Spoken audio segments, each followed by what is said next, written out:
Hi everyone, this is Miss Yu, support counselor at Amador Valley High School. I am presenting to you today this presentation that the counselors made.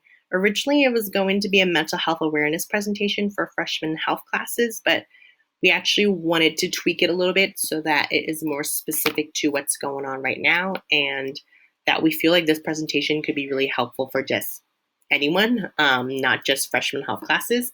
Of course, we are going to be talking about some sensitive mental health topics, and we recognize that it may be triggering for some individuals. So we want students to know that this is optional, but it could be very helpful. So feel free to take what you need from this presentation and leave out the rest. So I would encourage you to feel free to skip slides, fast forward this video, or go back and look at specific links or check out the links and resources at the end of the presentation. As I said before, we wanted to make this presentation specific to now. As you know, I have to screen record this versus if we were physically at school, I would probably present it to a classroom with all of you.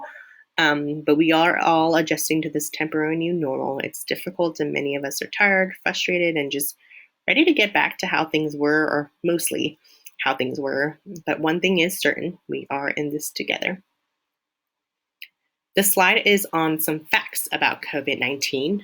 And the reason why we wanted to talk a little bit about the facts is that sometimes anxiety and stress comes from uncertainty and the unknown. And I think for some individuals, knowledge is power. So for some individuals, knowing what they know and knowing some facts about it, or knowing ways on how they can take control of the situation and how they can work on preventing this spread of COVID-19 can really be helpful.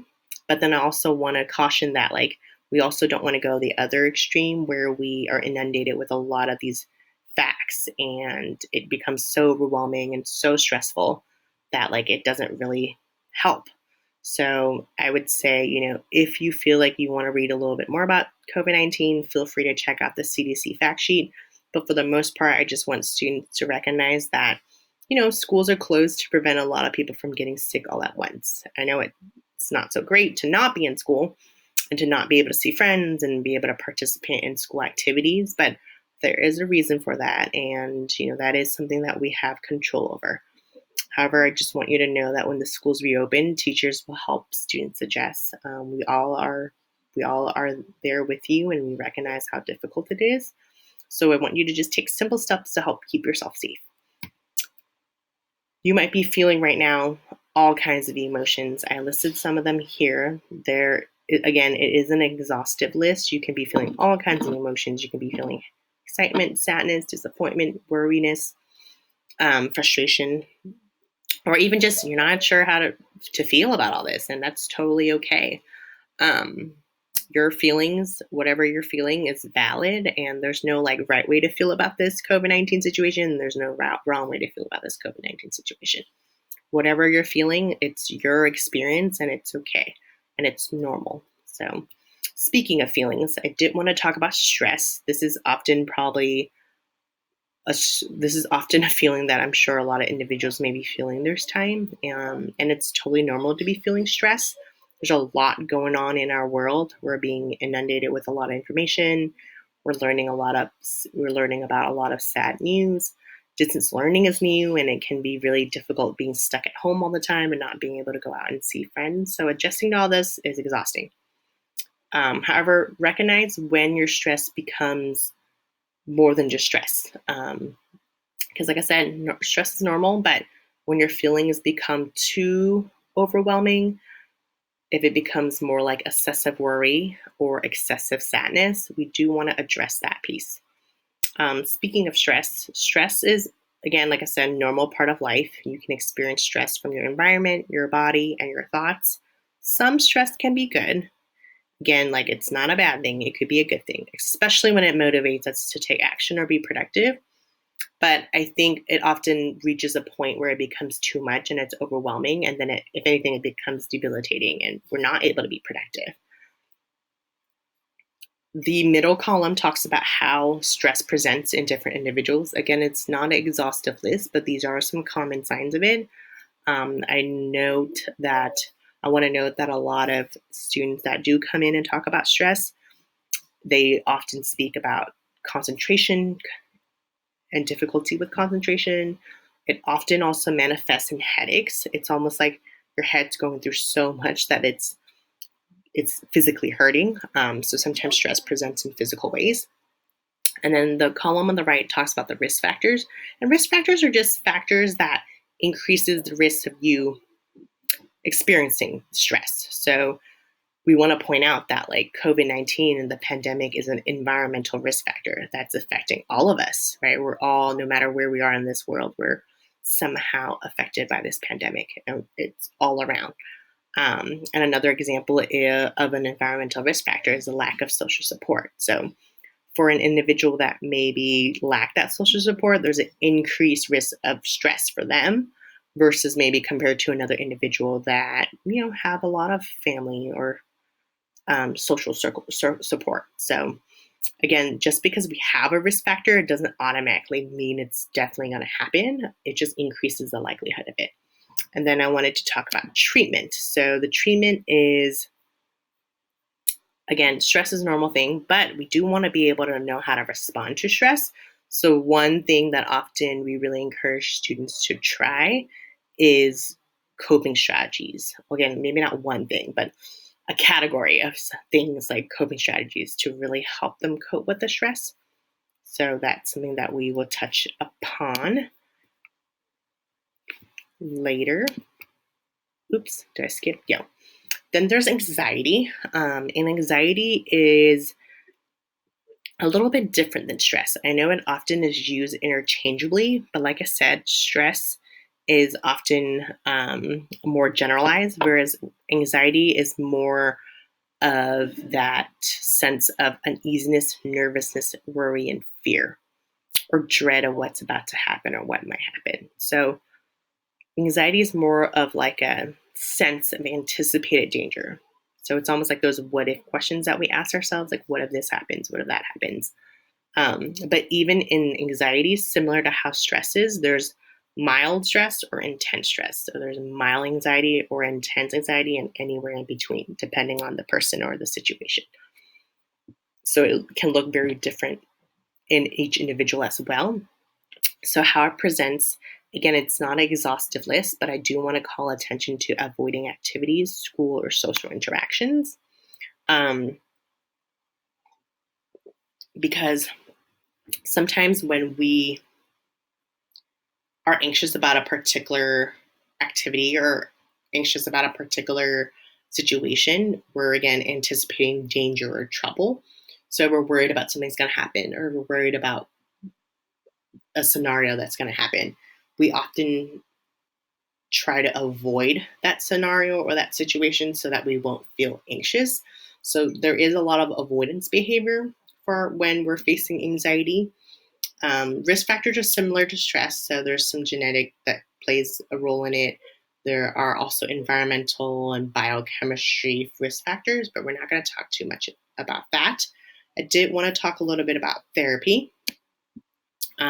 Therapy is often a treatment that is used for individuals that experience a lot of anxiety, because it can be really helpful to talk to trained medical professional about these thought cycles, and how we can address these specific anxiety triggers. CBT, which stands for cognitive behavioral therapy, is a form of treatment that's commonly used with anxiety. I'm not going to talk too much about it, but feel free to click on that link on the slide to check it out. Because CBT actually has a lot of great concrete like worksheets and workbooks. So if you were to look up CBT, you can find a lot of online resources. So if that's helpful for you, feel free to check it out.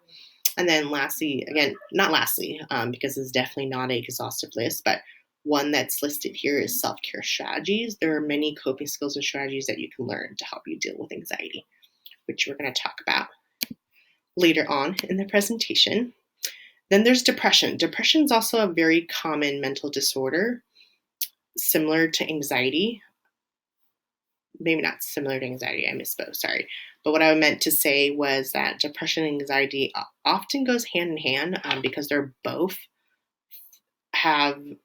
both are related to thought cycles.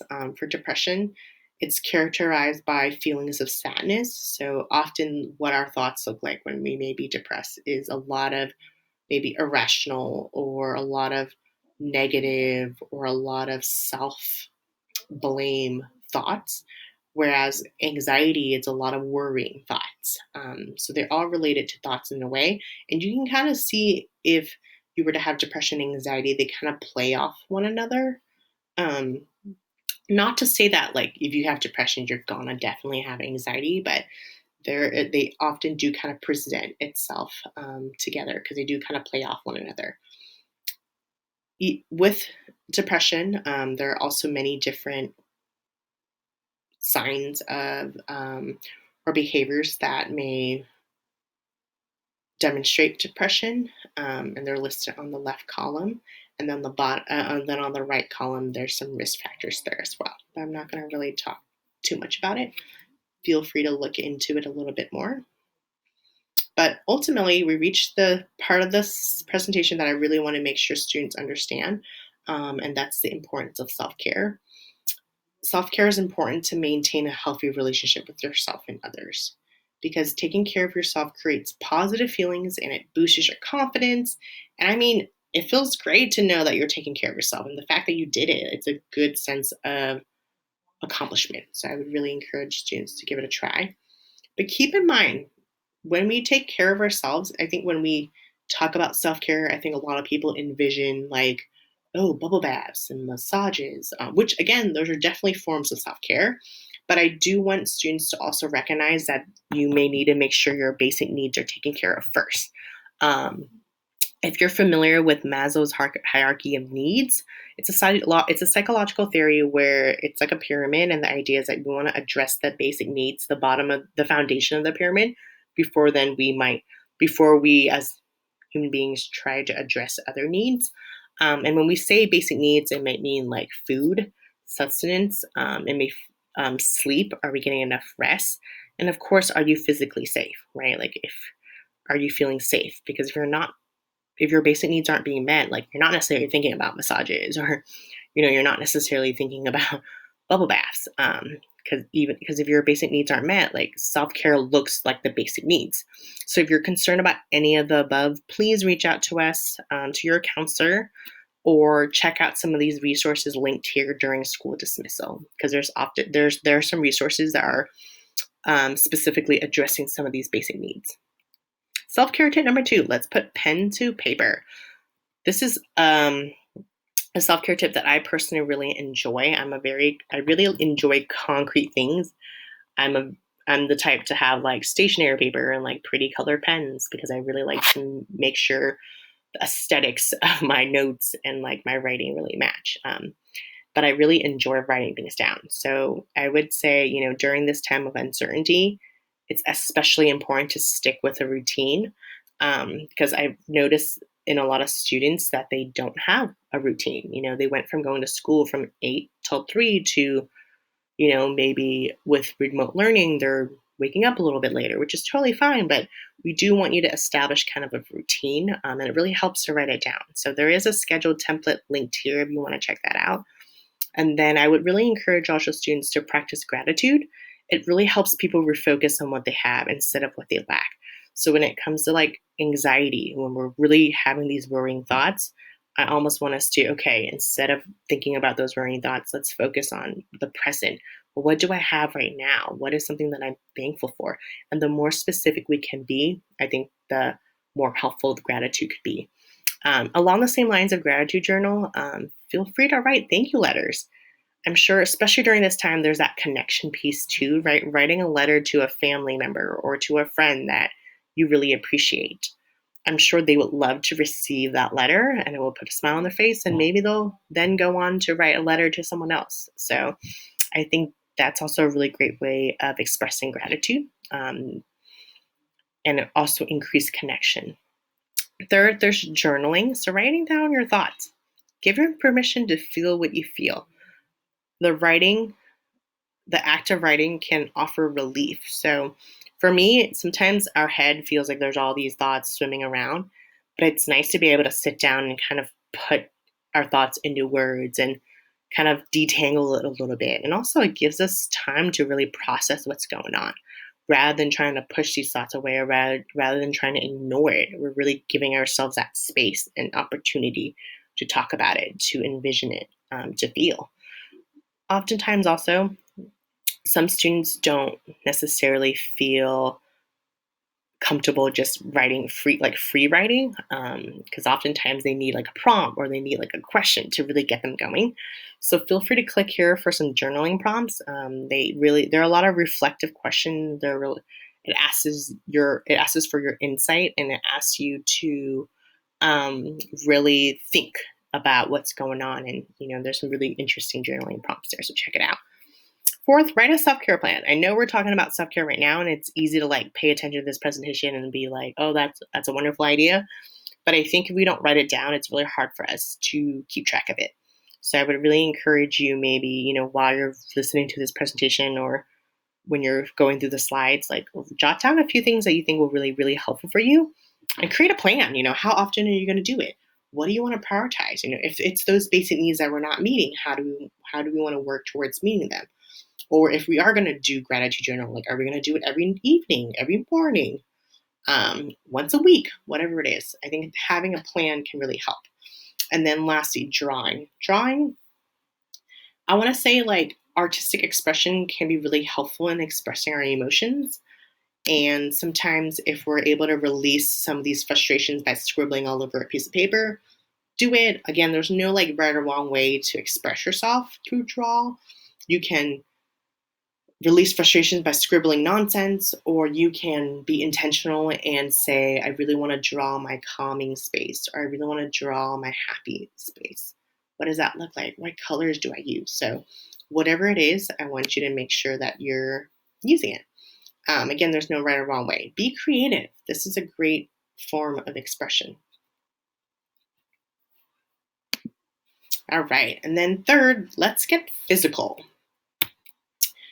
One thing I've noticed, at least for myself, while students have been remote learning, is that I've been more stagnant. Like, at least back then, I would have to get in my car, drive to work, get out of my car, walk around campus.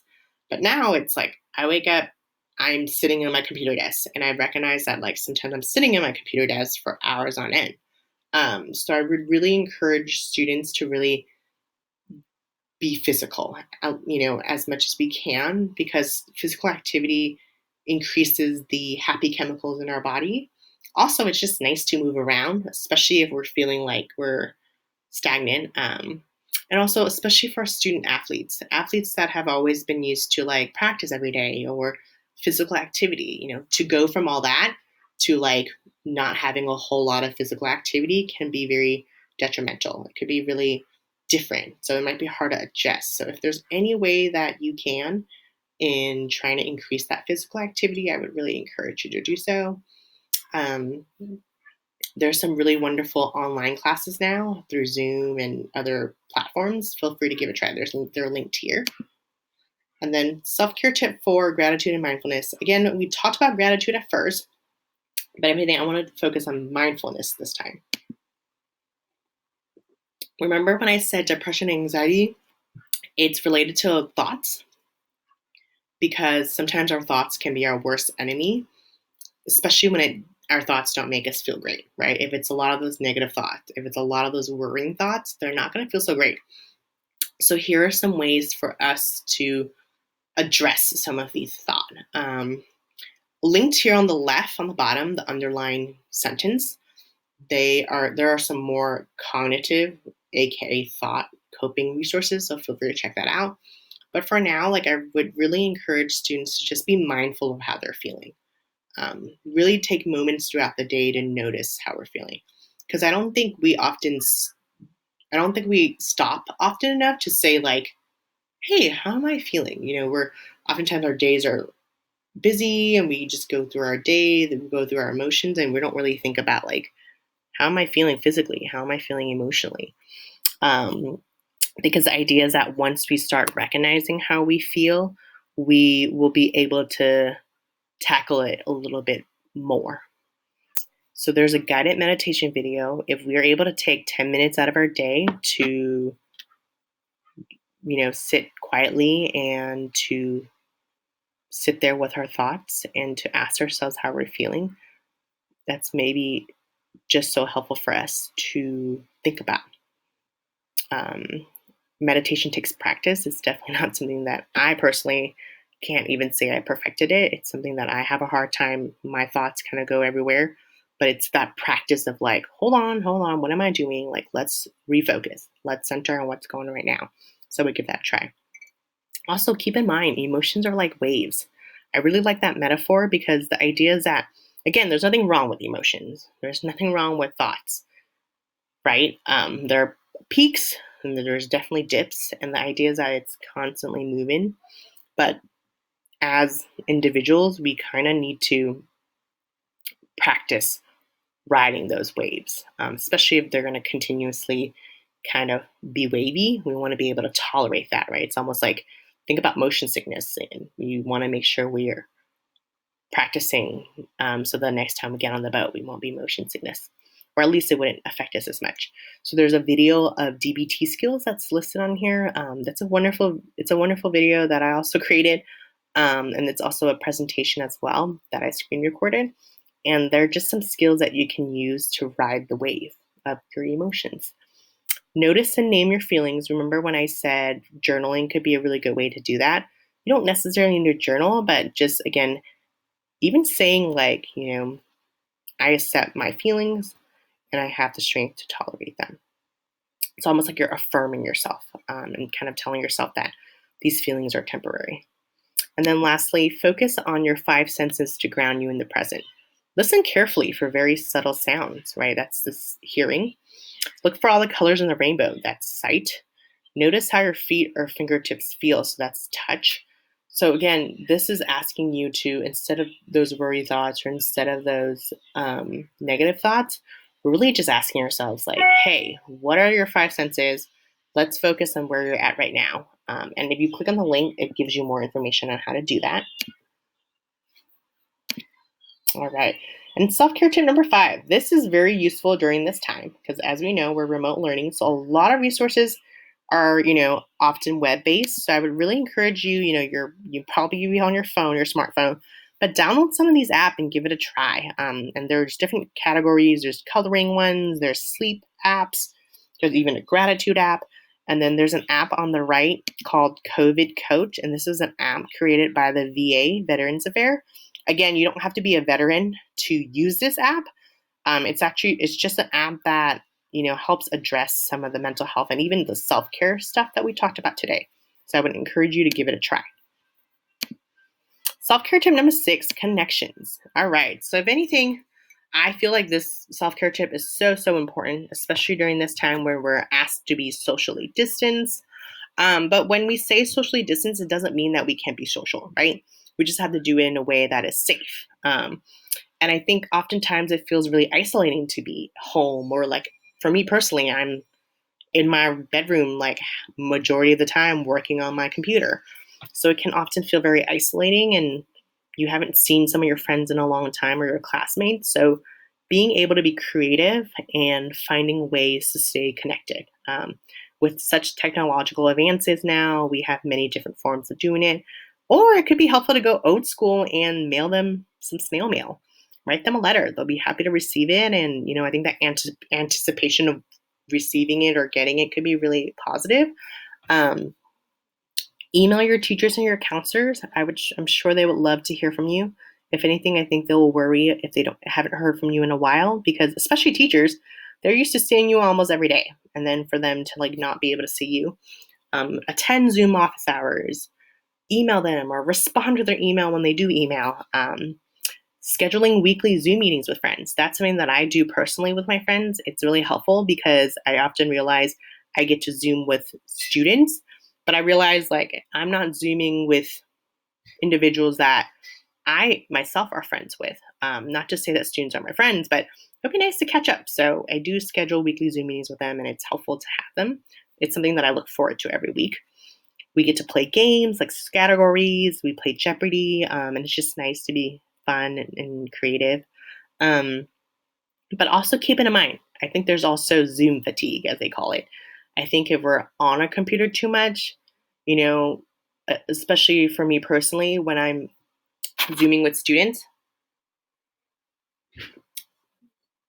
sometimes then sitting and Zooming with friends can be exhausting too. I'm happy to see their face, but I think just having all that technology and social media can often be overwhelming. So, if anything, I think we can really benefit from just turning off social media and really focusing on high quality time together. One time I spent like a day and a half with my parents building a 500-piece puzzle. It was kind of silly, but I really like just being able to be away from my computer and from my phone, and we were just focused on finding the pieces. So, spending some high quality time together away from devices is also super important. And then on the bottom right quadrant, there's a link there that you feel free to click on, and you can also find some other ideas on how we can stay connected during social distance. Okay, so we talked about anxiety, depression, stress, but sometimes we do want to address that when worry and sadness becomes really overwhelming, it may turn into thoughts of suicide. So, not to say that like having anxiety or depression means you definitely will be suicidal.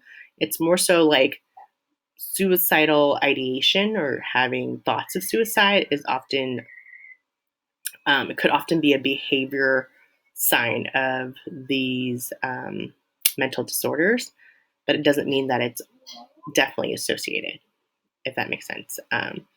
So they're just, but we do want to talk about it because suicide rates have, as we know, suicide rates have increased in the past years. And it is very scary to know that thought.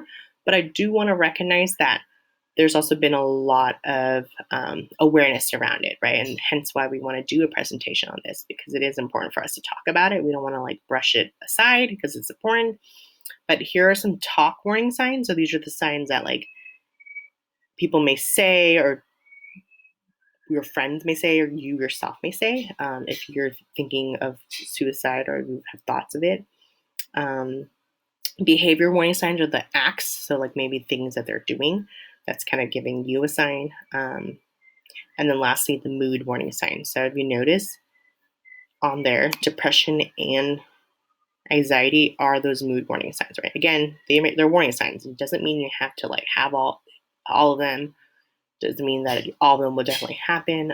But these are just, if you're noticing some of these signs in your friends or in yourself, like that, that might be telling for us. It might tell us that we need to, what do we do when it feels like it's too much? And if you are having these suicidal thoughts, or if you're noticing some of these signs in you or another individual, like I really want you to get help ASAP. So it kind of it's broken down, this side's broken down in two sides. If you're noticing warning signs in yourself and in your thoughts, please, please, please talk to someone about it. Okay? Like don't keep it all to yourself. I know it's a very personal thing. It's also a very vulnerable thing to talk about. But like I said, like awareness is so important. And that's why we always encourage talk. Speak to a friend, speak to a parent or guardian. They're the ones that are going to care for you and they're going to get you help. Ask them to connect you with a medical professional. Speak to your school counselor, another trusted adult on campus. I know it's a little harder now because of remote learning, but again, counselors are still available to talk. Teachers are still available to talk. Call a suicide hotline number if you want to talk. These hotline numbers are 24/7 and they could be a really great resource for you. And then lastly, if you feel you're in immediate danger and you need help to stay safe, call the police or go to the emergency room. So important because your safety is our priority and we really want to make sure that if your safety is ever compromised, we want to make sure we're addressing it. And then on the right column, when you notice warning signs in a friend or if they're telling you, those talk signs, or if you're noticing that their moods be different, or if their behaviors, again, are signs of that, of possibly having thoughts of suicide, assume you're the only one with this information and never promise confidentiality. I know there's that tempting I know there's that temptation to be like, I won't tell anyone, please tell me. But I think oftentimes when we promise confidentiality, it puts us in a really tough spot, because when you learn of information that you really know that you need to tell someone, but then you promise confidentiality, it puts you in a very difficult situation. So I would encourage you to not promise confidentiality, because whatever that you hear and that you're concerned about, you want to make sure another adult knows. So connect this person with help immediately by having them speak to their counselor or school psychologist. Contact their parents if you know their parents. Give them a number to a suicide hotline. Again, if they're talking to you about it, give them some resources that you have on hand. And then lastly, if they are at immediate danger, you or an adult that you would need to call the police to make sure that your friend or the individual is safe. All right, so I know this resources for when you're having suicidal thoughts. So again, remember when I said provide some suicide hotline numbers? Here are some great hotline numbers. This is a crisis hotline. This is a National Suicide Prevention Lifeline. There's some text lines, and there's also website resources that you can feel free to share. Feel free to screenshot this slide and share it with a friend. Email it to them, or send it to them. I think when we're feeling isolated and when we're feeling hopeless and when we're feeling like those thoughts of suicides are getting really loud, I think even just a simple symbol of help can be really helpful, or a simple gesture of support can be helpful. So having these on hand can be helpful for you. And then here are the resources specifically for now. So practicing self-care. Google Classroom is a Google Classroom that counselors created, especially for remote learning. We've been just posting some resources here and there, so feel free to use that. And then it's optional, so you don't get a grade associated with it. So you just really join to see the resources in there. The DPT skill video I talked about, it's on there too. There's a Google form to request a virtual check-in with a counselor. So if you didn't know you can talk to a counselor, you can talk to a counselor. So feel free to reach out. You can feel free to reach out, email your counselor directly, or you can fill out this form. But it's not for urgent needs. So again, it will take 2 or 3 days for counselors to get back to you. So it's not for immediate or urgent needs. And then the 2 resources left on the right, they're just some web resources that are really awesome. Some of the information from this presentation is actually from these websites. There's a lot of stress relieving activities. It comes with a lot of templates. We talked about self-care, or we talked about mindfulness, what does that look like? And these sites have some really wonderful resources on there. So feel free to check those out. And thank you for bearing with me with this presentation. I'm sure it's long enough, but I wanted to leave you all with this piece of writing that I found online. I think I saw on Twitter or something, but it really spoke to me. You're not alone in this. We want you to understand that, our mental health is so important, especially during this time, because our mental health is often impacted by this environmental factor. We know that it's rough and feeling frustrated is normal, so your feelings are normal. But just make sure that we recognize those feelings and that we're taking steps and measures to address them. I really like this quote that came from the writing on the right. I'm not going to read it all because it's really long, but feel free to check it out. But we are not in the same boat, but the same storm. So I think we often hear that we're on the same boat, but it's not like that, because we're all in the same storm. We're all facing this global pandemic, but we're definitely not in the same boat, right? My boat may look very different than yours, right? But regardless of that, we want you to address your boat and be able to, ask for help if we feel like we need help, or to reach out when we feel like we need to talk to people. And lastly, I want to leave you with this. This is a video. I'm not going to play it, but feel free to play it on the slide. It's a video that the counselors put together. We just missed you all, and we wanted to say hi, and we shared ways of how we practice self-care during this time. So feel free to check it out. So it will be on the presentation. And that is I believe that is it. Like I said, we are here for you. Please reach out via email, or if you have any questions, or if I'm not making sense on here, please reach out and email me, and I'm pretty sure I will be able to clarify more. But I really enjoy presenting this presentation to you all, and I hope that you're not tired of my voice anymore. And it's okay if you are. But feel free, again, even if you don't watch the video, just the slide deck will also be shared, and you can feel free to click back and from, to and from the slides to just access what you need. If you're looking for a particular self-care tip, you're looking for the particular schedule template, feel free to click on that. But it was very nice seeing you all. I hope you have a good rest of your week. Take care, and we'll see each other soon.